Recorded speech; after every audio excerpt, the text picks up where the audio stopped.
Let's move on to the fun parts. So we finished the mathematical background. Believe it or not, you're ready to do quantum mechanics.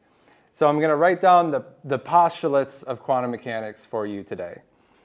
We use the term postulates for reasons that aren't super clear. Physicists have a lot of problems with what's a law and what's an axiom and what's a postulate.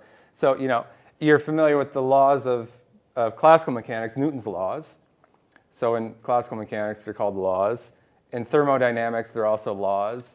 And electrodynamics, they're just equations, right? Maxwell's equations. And quantum mechanics, we call them postulates, okay? So there's going to be 4 postulates of quantum mechanics, all relying on the mathematics that we've covered so far. So in chapter 2.2.1, this is going to be the first postulate with regards to the state space of a quantum system. So postulate 1, P1, P for postulate, says that the state space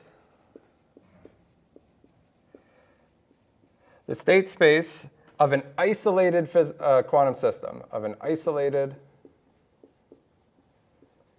system, is nothing more than a Hilbert space. So this is a Hilbert space. Furthermore, the state of the system is completely described by a unit vector in this Hilbert space.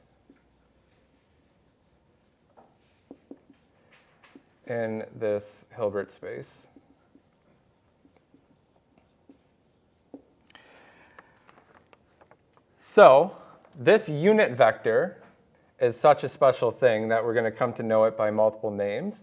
So it's going to be the wave function. We'll also call it the state vector. And often, as is just in the postulate, we'll refer to it as the state. Okay? So there is a little bit of physics jargon in this postulate. In particular, I want to just comment on the term state space and state. So state space in physics means all the possible configurations that whatever you're looking at could be in. So for example, if I had a ball in a box, what would the state space be? It would be every possible position that the ball could have and every possible velocity or momentum that the ball could have. Okay? And you could plot these out, possible positions, possible momentum. That is what we refer to as the state space. It's the set of all possible configurations that the physical system could be in. The state itself is one particular state. It's one of these possible configurations in the state space. We'll just call that the state of the system. So with the example of the ball in the box, it's here and it has this momentum. That would be a state of that system. So in quantum, it's similar, but it's a lot more abstract. It's just this mathematical definition, right? The state space is some Hilbert space. For us, that's going to be Cn, n-element complex vectors. And then the state is just going to be some unit vector, so some complex unit vector. So let's see an example of this. The first one that you write down is a quantum bit. So a quantum bit,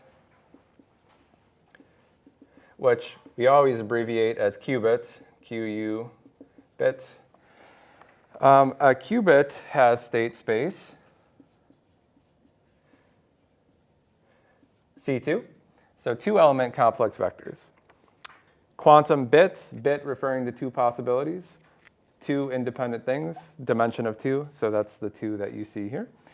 So the state space is C2, and then any quantum state, any state of a qubit, has the form,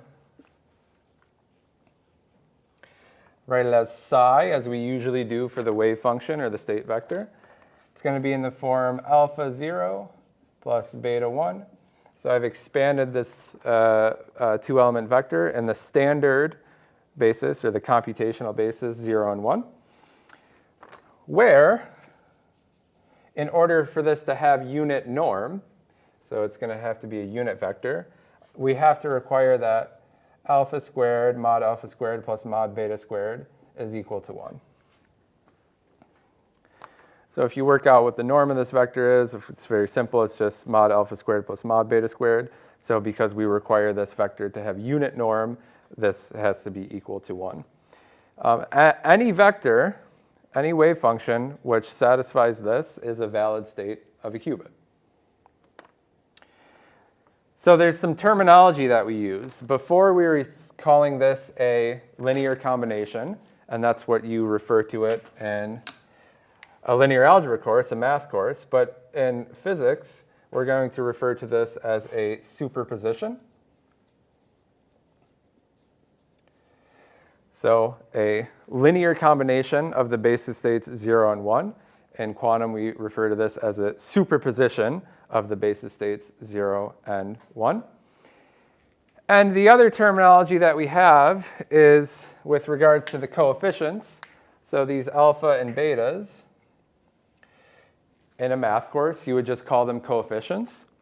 In quantum, we call them amplitudes.